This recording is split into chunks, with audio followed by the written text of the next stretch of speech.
पढ़ा लिखा होना चाहिए, अनपढ़ है। अभी आजकल कुछ नए राजनीतिक दल खड़े हो गए हैं, वो रोज इस बात की वकालत करते हैं कि पढ़ा लिखा होना चाहिए, पढ़ा लिखा होना चाहिए। मैं नहीं समझता कि वो फिर से संविधान लिखवाना चाहते हैं कि पढ़ा लिखा। ये बिल्कुल ही अतार्किक और बिल्कुल ही बेईमानी भरा प्रयास है। और वो सिर्फ सबको इस तरह का जो भी प्रयास है वो वैसे ही लोगों के लिए किया जा रहा है जो लोग कल भी मनुवादी थे, आज भी मनुवादी हैं, और उनका स्वरूप और चेहरा सिर्फ बदल रहा है। हम चुनाव लड़ने के लिए क्वालिफिकेशन की जरूरत नहीं है। उस समय तो 90% लोग, 10% लोगों के ही लोग 90% पढ़ा करते थे और 90% लोग वंचित रहते थे। तो उस समय ही जब खारिज कर दिया गया तो आपका पूरा नाम क्या है?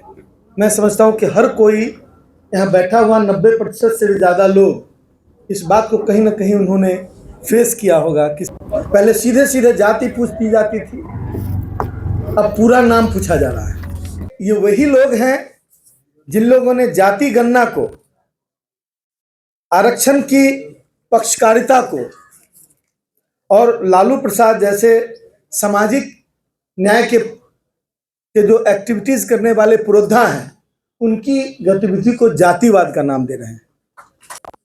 मैं कोई एकेडमिशियन नहीं हूं, मैं एक राजनीति का छात्र हूं और मैं लक्ष्मण यादव जी के द्वारा लिखे गए इस किताब के बहुत छोटे से हिस्से को पढ़कर बहुत ही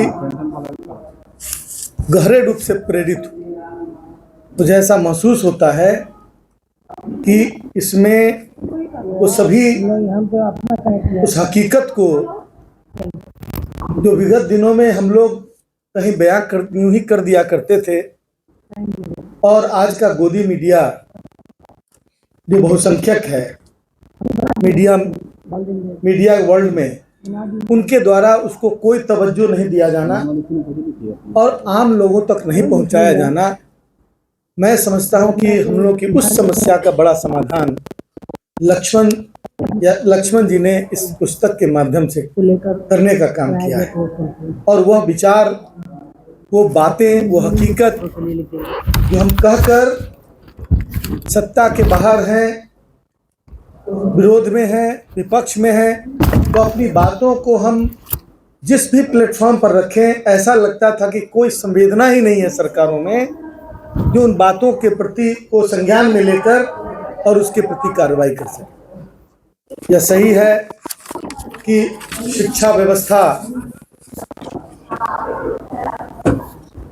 के जो हालात हैं, उस हालात में बाबा साहब भीमराव अंबेडकर के विचार,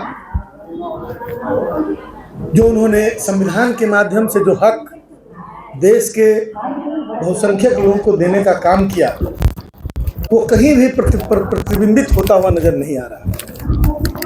नेशनल यूनिवर्सिटीज में प्रोफेसर्स की बहाली से लेकर और उनके प्रमोशन तक के, छात्रों को जो शिक्षा जगत में जो सब्सिडीज थी उसको धीरे धीरे विड्रॉ किया जा रहा है।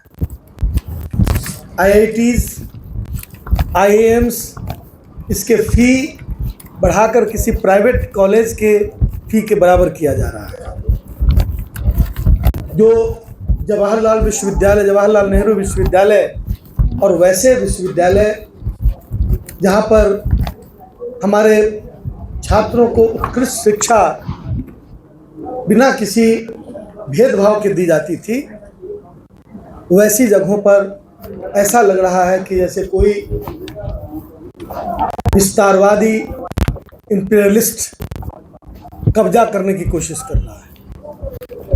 आज इंटरनेशनल स्टडीज से ज़्यादा केमिस्ट्री जैसे सब्जेक्ट पर भी जवाहरलाल यूनिवर्सिटी में इन्फेटिक स्टडीज शुरू हो, बहुत प्रभावकारी अध्ययन शुरू हो, ये कोई अतिशयोक्ति नहीं होगी जिस ओर यह शासन व्यवस्था बढ़ रही है।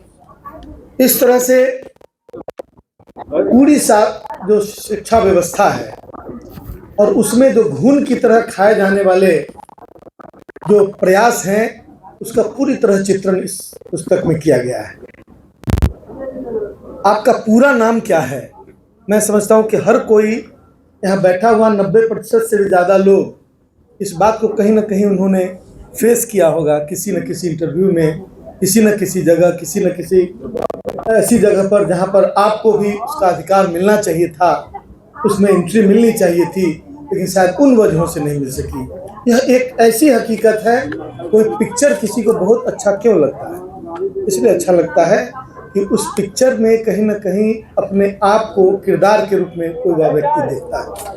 मैं समझता हूँ कि इस पुस्तक में यहाँ का हर व्यक्ति और जो को भी पढ़ने वाला व्यक्ति है, इस जो बेस्ट सेलर्स बुक के रूप में इसको हम देख रहे हैं, तो मैं समझता हूँ कि जो कोई भी इसको खरीदता होगा या इसके बारे में जानता होगा तो निश्चित रूप से महसूस कर रहा होगा कि अच्छा ये तो मेरे साथ भी घटित हुआ है, मैं भी इसमें इसका एक किरदार हूँ। तो मैं इस बात के लिए कि उन्होंने अपने कॉलीग्स की व्यथा, उस व्यवस्था की व्यथा और समाज के, बृहद समाज के लोगों की व्यथा को बहुत ही सुंदर ढंग से आपने पिरोने का काम किया है। इसके लिए हम आपको साधुवाद देते हैं, साधुवाद और बधाई देते हैं। सियासत में बैठे हुए लोगों के पास यह सीधे सीधे मैं समझता हूं पहुंचाने का एक तरीका है। इसलिए मेरी राय है कि सियासत में बैठे हुए लोगों को निश्चित रूप से इसकी कॉपी जानी चाहिए, और उन लोगों के पास तो जरूर जानी चाहिए जिन लोगों ने पूरा नाम पूछने की जिनकी आदत है, उन लोगों के पास जरूर ये कॉपी जानी चाहिए।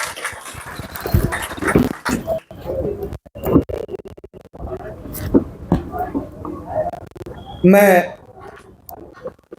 जो जातिवाद और जो विभेद बहुत ही डिप्लोमेटिक ढंग से आज किया जा रहा है, पहले सीधे सीधे जाति पूछती जाती थी, अब पूरा नाम पूछा जा रहा है, और अब उससे भी ज़्यादा है कि टेक्नोलॉजी एडवांस हो गई है, बहुत सारी चीज़ें उनको खुद ब खुद पता चल जाती है।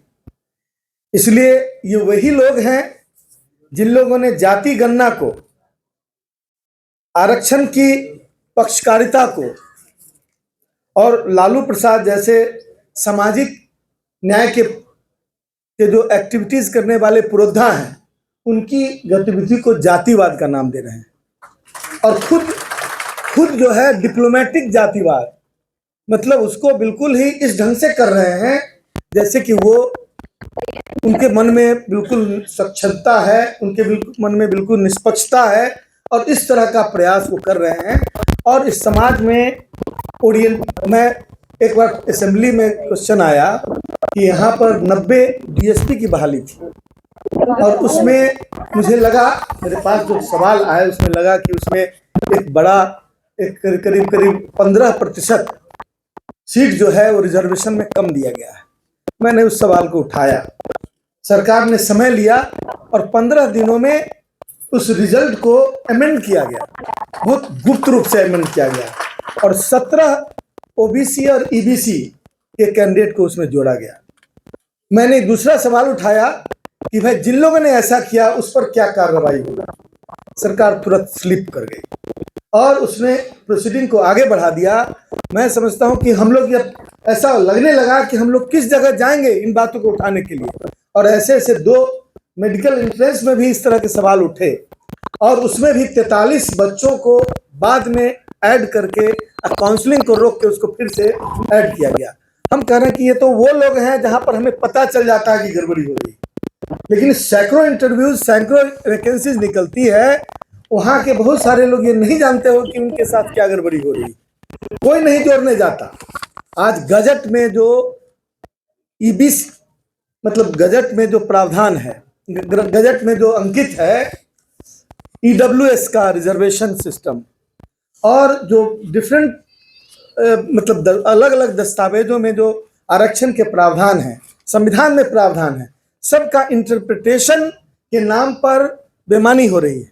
अलग अलग लोग अलग अलग ढंग से इंटरप्रिटेशन करते हैं, और करते नहीं है, बेईमानी के साथ करते हैं, और जब तक उस पर आप क्वेश्चन नहीं कीजिएगा तब तक उसका करेक्शन नहीं होगा, और करेक्शन होने के बाद सिर्फ इंटरप्रिटेशन को ही दोषी मानते हैं कि ये इंटरप्रिटेशन का मामला था, ये हमारे नियत का मामला नहीं था।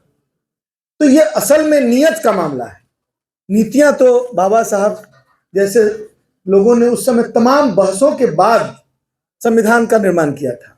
उस समय हो गया था कि चुनाव लड़ने के लिए क्वालिफिकेशन की जरूरत नहीं है, लेकिन आज भी उसकी बातें उठाई जाती है और ऐसा लगता है कि नए ढंग से संविधान लिखने की कोई सोच रहा हो और उसमें बहुत डिप्लोमेटिक ढंग से। अरे उस समय तो 90% लोग 10% लोगों के ही लोग 90% पढ़ा करते थे और 90% लोग वंचित रहते थे। तो उस समय ही जब खारिज कर दिया गया तो इन सवालों को कि पढ़ा लिखा होना चाहिए, अनपढ़ है, अभी आजकल कुछ नए राजनीतिक दल खड़े हो गए हैं, वो रोज इस बात की वकालत करते हैं कि पढ़ा लिखा होना चाहिए, पढ़ा लिखा होना चाहिए। मैं नहीं समझता कि वो फिर से संविधान लिखवाना चाहते हैं कि पढ़ा लिखा। ये बिल्कुल ही अतार्किक और बिल्कुल ही बेईमानी भरा प्रयास है और वो सिर्फ सबको इस तरह का जो भी प्रयास है वो वैसे ही लोगों के लिए किया जा रहा है जो लोग कल भी मनुवादी थे, आज भी मनुवादी हैं और उनका स्वरूप और चेहरा सिर्फ बदल रहा है। हम पार्लियामेंट 2004 का लड़ रहे थे और उसमें कांग्रेस से हम लोग का समझौता हुआ था। तो एक पत्रकार सम्मेलन में किसी पत्रकार साथी ने पूछा कि जिस कांग्रेस को आप फासिस्ट कहते थे उस कांग्रेस से आपने समझौता किया, इसको आप कैसे एक्सप्लेन करेंगे? हमने कहा कि जितने फासिस्ट थे सब लोग कांग्रेस छोड़ के भारतीय जनता पार्टी में चले गए। उसी 5-7 कांग्रेस से हम लोगों ने समझौता किया था और आज भी वही स्थिति है। वह जो ब्लॉक है, वो जो बैच है, वो फ्लोटिंग बैच है। वो अपनी अपॉर्चुनिटी के हिसाब से खोजता है कि किस स्थान पर बैठेंगे तो हम बहुजन हिताय के मुद्दे को बिल्कुल ध्वस्त कर पाएंगे। मैं समझता हूं कि उन लोगों के लिए यह किताब एक चुनौती है और मैं हृदय से बहुत शाबाशी, मैं हृदय से साधुवाद देता हूं भाई लक्ष्मण जी को कि इन्होंने क्रांति की मिसाल जलाई है और आगे और भी जलाएं। पूरी कायनात आपके साथ है। आलोक मेहता जैसा आदमी बिल्कुल हमेशा आपके बगल में खड़ा रहेगा। बहुत बहुत धन्यवाद। जय हिंद।